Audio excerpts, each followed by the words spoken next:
my name is Gary Pope and I've been asked to share 5 things about YouTube that might be useful to the business of animation if you're considering going YouTube first. I've looked at a bunch of projects and I've spoken to some very clever and important people, and what I've got for you is a kind of made in pandemic presentation panel docu-vlog thing.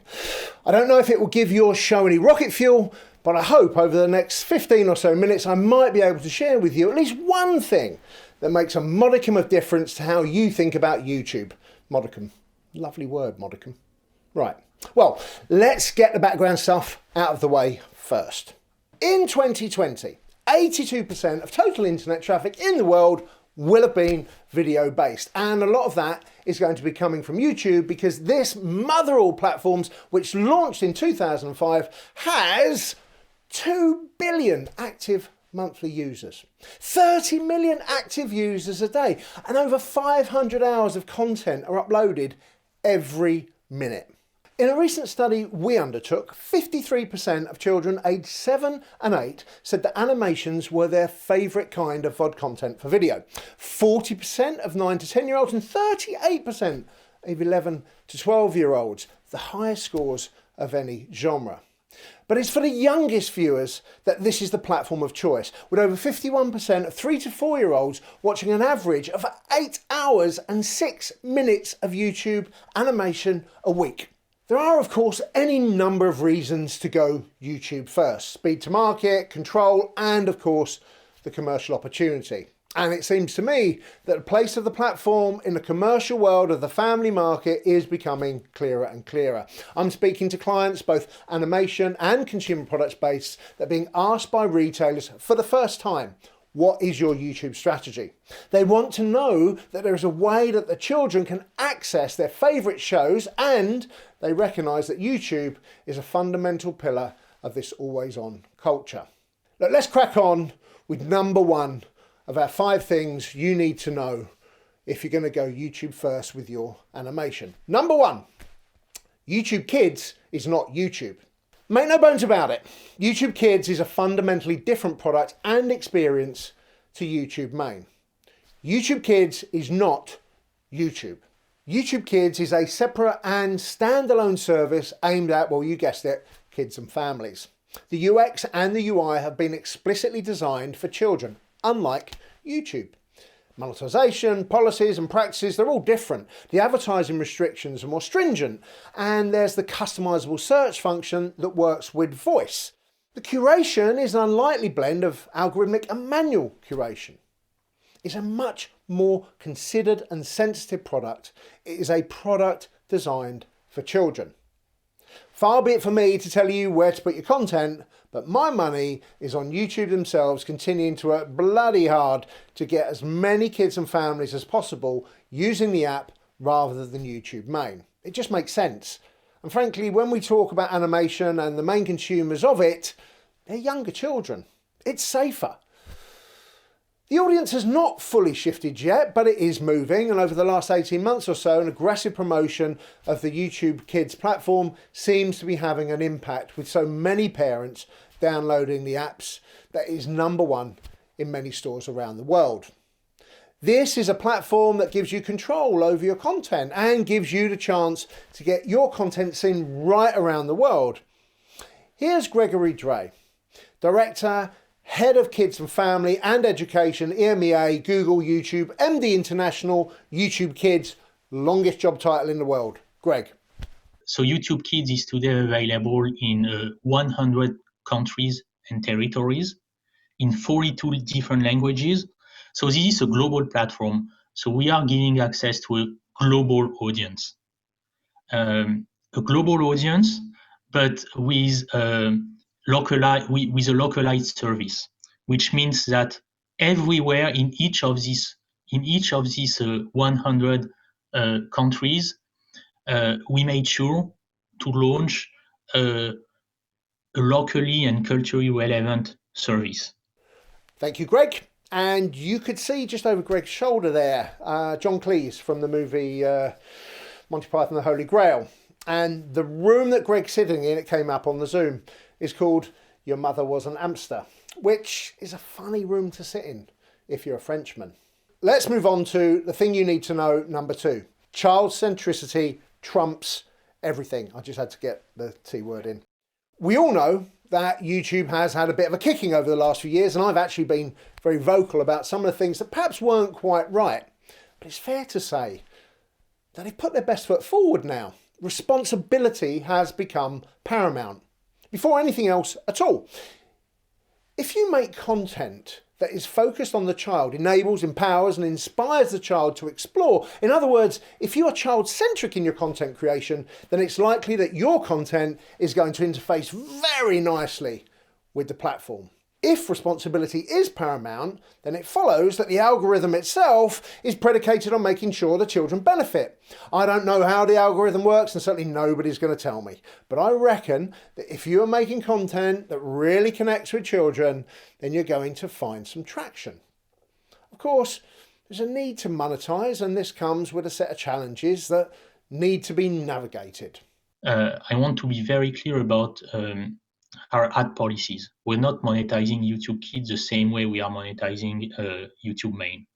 So we have what I would call very conservative ad policies. So the ad load is much lighter than it is on YouTube Main. We are not serving more than one ad every 15 minutes. So I mean, no more than 4 ads per hour. The ad formats are really simple on purpose. We have only 2 ad formats, one skippable pre-roll and one non-skippable pre-roll. The ads are not clickable, and most importantly, we are not allowing certain ad categories to advertise on the app. So, for example, we are not taking any food and beverage ads. We are not taking most of. We are not allowing most of the gaming category on the app, and we are manually reviewing. All the ads before they go. We are manually reviewing all the ads before they go live on the service. So these are the strictest ad policies in a commercial setting that I know of. And they are manually reviewing the ads, which, as you could see from my rather surprised reaction, was unexpected. YouTube has proven the home for brands that aren't necessarily new, but have now broken into the global consciousness. These brands sit across YouTube and YouTube Kids and have, of course, now broken out into incredible commercial success. Coco Melon, number 2 biggest channel globally, and according to Bloomberg just this year, the channel's making $11.3 million a month. That's $130 million a year. Little Baby Bum is reported to be making $36 million a year. And they also released a lovely merch line with little tykes for plush and role play ranges. And that hit the shelves in January of this year. Pinkfong, the creators of Baby Shark, made between 7 and 14 million through YouTube ads based on that blimmin' song. And in June this year, Viacom greenlit an animation series. One of the reasons you might want to think about YouTube Kids as a port of call for your show or animation is because a real-life human being is manually checking every single channel that goes up on the platform. On YouTube Kids, we're talking about a very, very limited corpus of content because, remember, on YouTube Kids, we are allowing only content that is that we can define as family friendly. Again, using algorithms, but also human checks. So all the channels that are made available on YouTube Kids are manually reviewed. Every single one. Every single channel available on YouTube Kids. So every single channel is manually checked. Number 3, content's different for YouTube. The very approach we take to content creation needs to be different.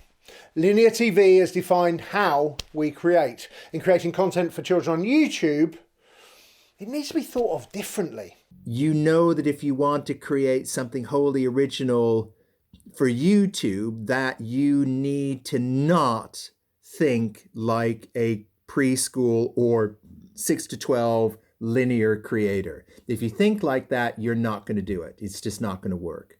So apparently you can't be a brilliant preschool creator and just port your skill set over. There's a bit of legwork to be done here. So creating for YouTube means that you're no longer a preschool creator? Well, yes, you're a preschool creator, but you are a preschool creator that functions facing towards a particular market. So that market has been defined by linear TV. Linear TV delineates the shape of that creative marketplace, and it determines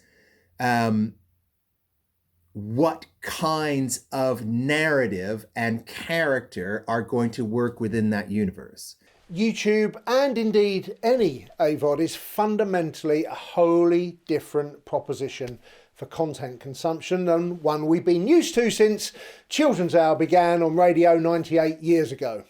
It's reshaping the very landscape on which our industry is built.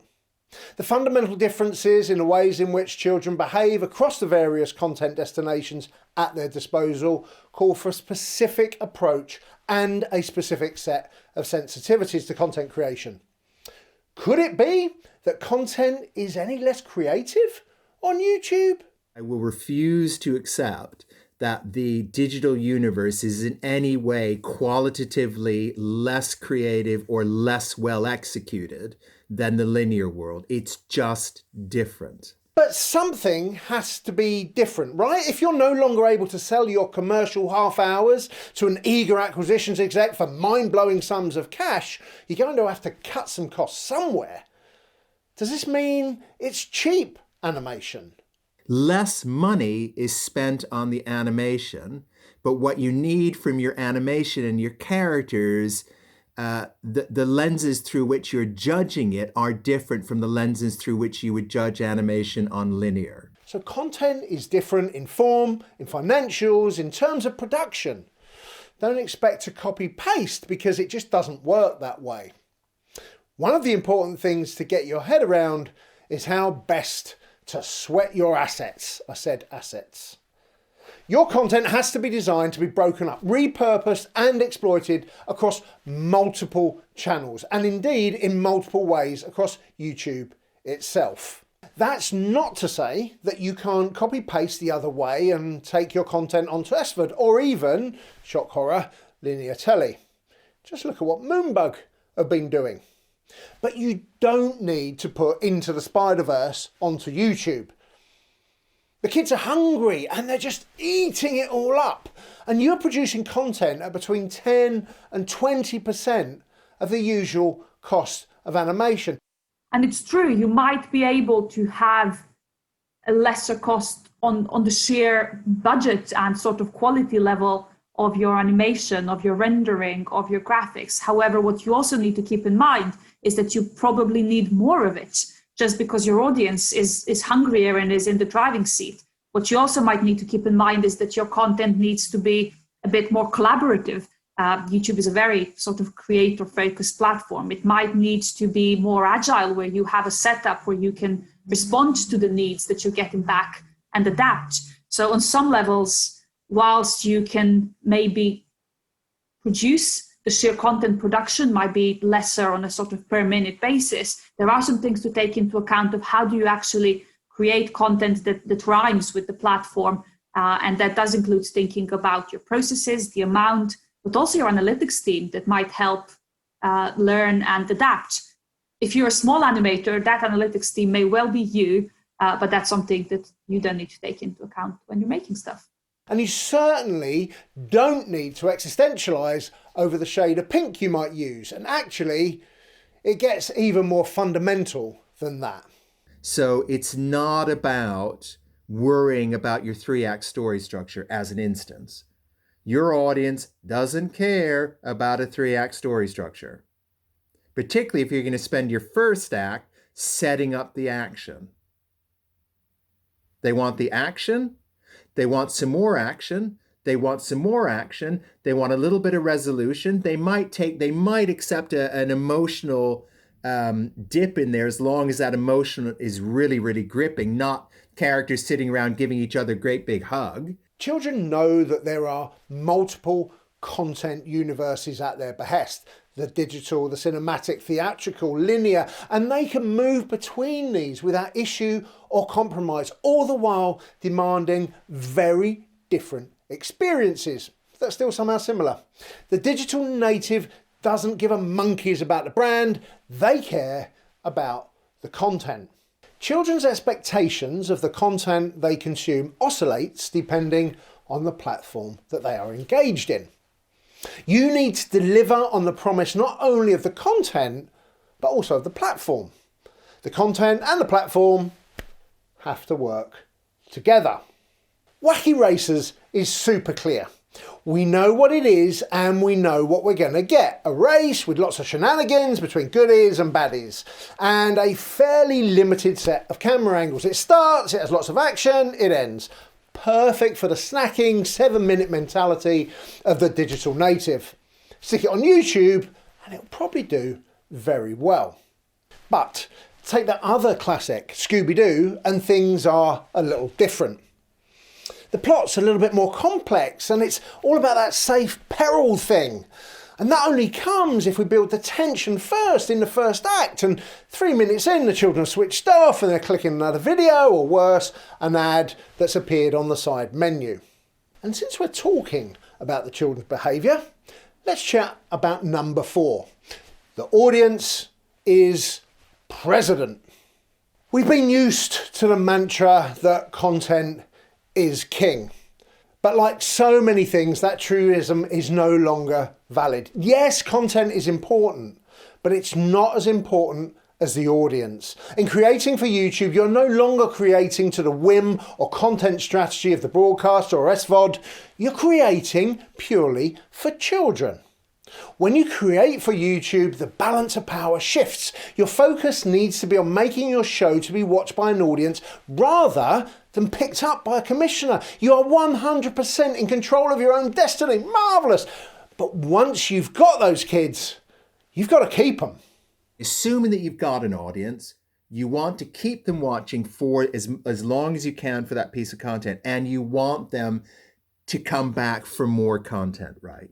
Which means that you have to try and do everything you can to make that piece of content utterly compelling for your audience within the creative landscape of AVOD.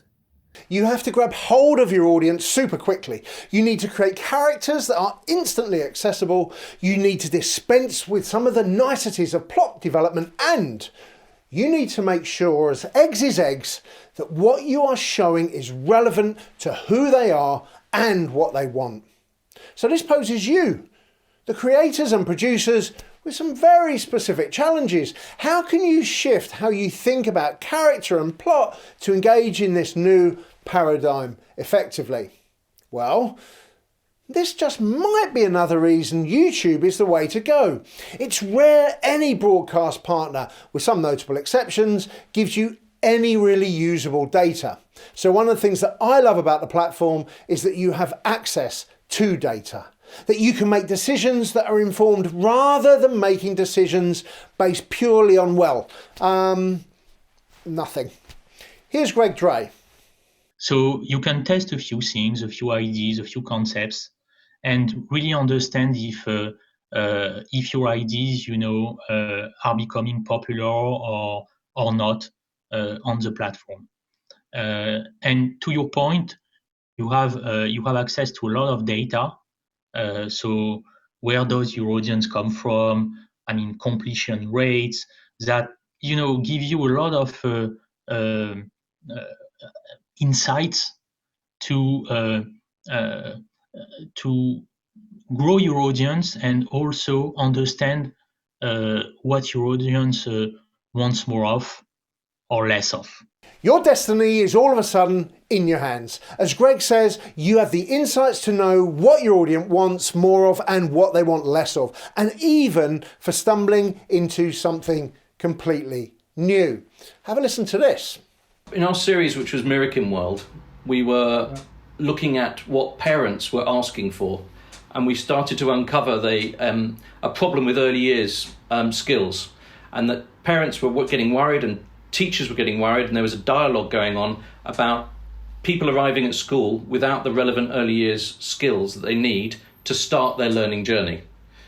And that was something we identified through analysing research and social media. And then we started to think, how can we create a program which will meet the needs of that particular problem? And that's where Mirakin was formed. And Mirakin is now in the process of production. We've had one production released already, which is all about addressing early years skills and getting ready for school. By identifying the deep-rooted needs of the audience, we can influence the creation of new and exciting, super relevant content streams. Wonderful. But this is a service that has a wide church, 3 to 12 years. This isn't normal. You've got 3, possibly 4 developmental stages in that range. YouTube Kids particularly has taken a great deal of time and effort to cater for this range. I mean, we are, if you want, leveraging the technology and the opportunities offered by digital technologies to create profiles, based on the age of the child. So you're not going to be served the same kind of content if you are a preschooler or a twin, for example, which really makes for a personalized experience that is more difficult to achieve elsewhere, particularly on linear television. But there is something even more powerful at play from where I'm standing. Anyway, the power of YouTube, and indeed YouTube Kids, is that it is a dialogue between an audience and creators. And interestingly for us, and perhaps increasingly worrying for many, it cuts out the middleman. All of a sudden, you're making your content for your audience and not someone that has to fill a schedule based on a channel position that in reality, very few children either subscribe to or care about. I could give you plenty of examples, of creators, that started to upload, some clips. I mean, even some animators who started to upload some clips, and when they saw that their content was gaining momentum and was getting consumed and watched, quite a bit, they started to be. It really pushed them to become more ambitious and little by little develop more longer form content. So these are some examples. I mean, plenty of examples, of creators and producers starting really small with a few clips, and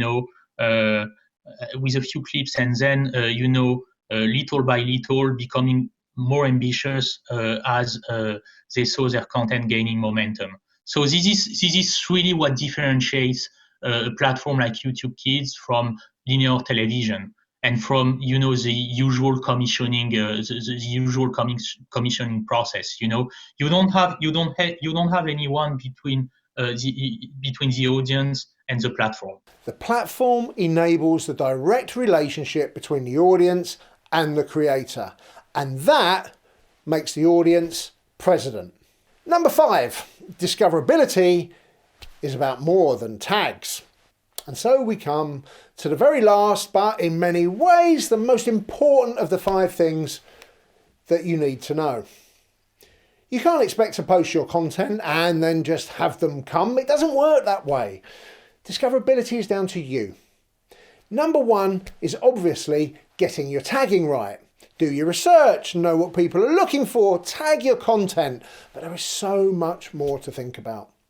YouTube Kids and YouTube Main are, as we've already discussed, very different animals. YouTube Kids is a kids product and as such is a mix of algorithmic filtering and human checks. So it's very clear that discoverability is not in the laps of the gods like it could be perceived to be with YouTube Main. There is a smaller corpus of content on YouTube Kids, and that means that quality can be more closely considered by curators, actual human beings. You know, as a result of the content policy changes we've made, quality is very important. Quality is very important. So,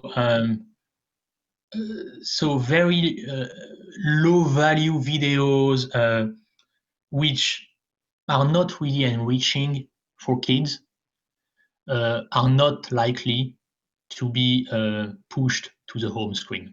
So if quality can be discerned by the human eye after all, what is it that makes something break through? Does quality mean that it has to be expensively made? No, not at all. Not at all. Not at all. But define quality for me. It's really about the value for kids. Okay, it's really about the value for kids. The educational value, and also you know, the degree of enrichment, for kids, and you don't. I mean, you don't have to produce content at, you know, $20,000 per minute to be valuable. To be valuable to kids, you know. So value is what is important. And we're going back to that audience's president piece. And that might just get you that home screen slot. But if we look to YouTube main, maybe things are a little bit more opaque. Right. So discoverability is the other main issue. And for that, you need to understand that just because you put it out there doesn't mean that anybody is going to watch it.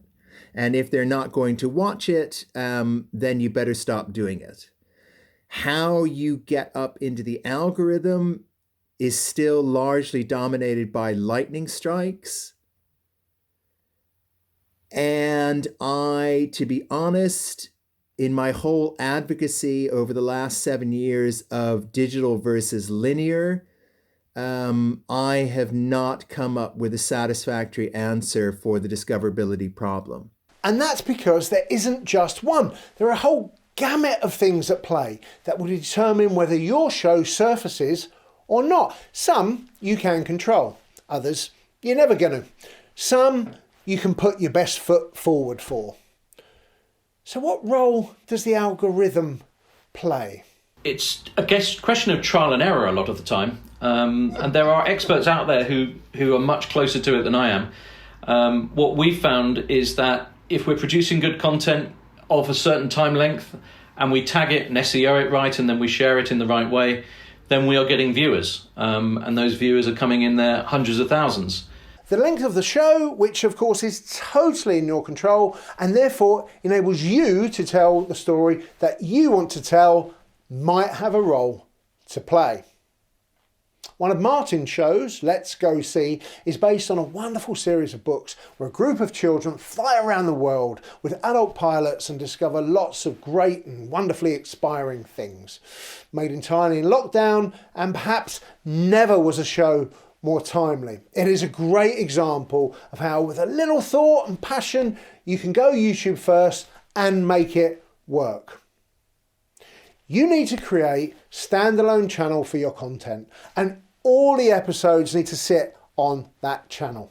The content is then chopped up, repurposed and housed on the channel as additional periphery content. The best that you can do if you don't have a bucket load of cash to throw at ads is make your content as good as it can be for the children, and only you as professionals can determine what that means for your show.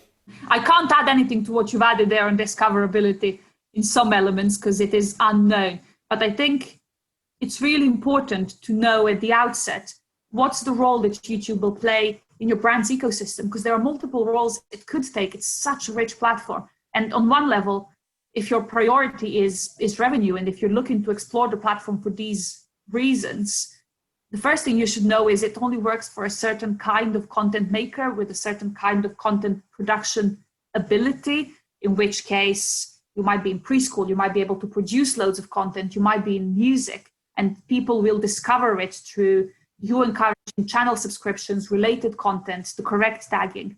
Your alternative objective is one of exposure. If you're not in one of these categories that have this high rewatchability or high amount of content. If it is exposure, your discoverability is a function both of your content and tagging, but to a degree, your marketing spend as well. If you're going to prioritize exposure on YouTube, then that's cost line and that's a marketing spend, in which case we're discussing the fact that it's actually one of the better platforms in terms of the efficiency and effectiveness of what you do and spend on there. So that's it. We've been for our trip around 5 things very quickly that may just help you a little bit in your YouTube first animations. YouTube is not YouTube Kids, always be child centric. Content is very different, audience is precedent, and discoverability means making an effort.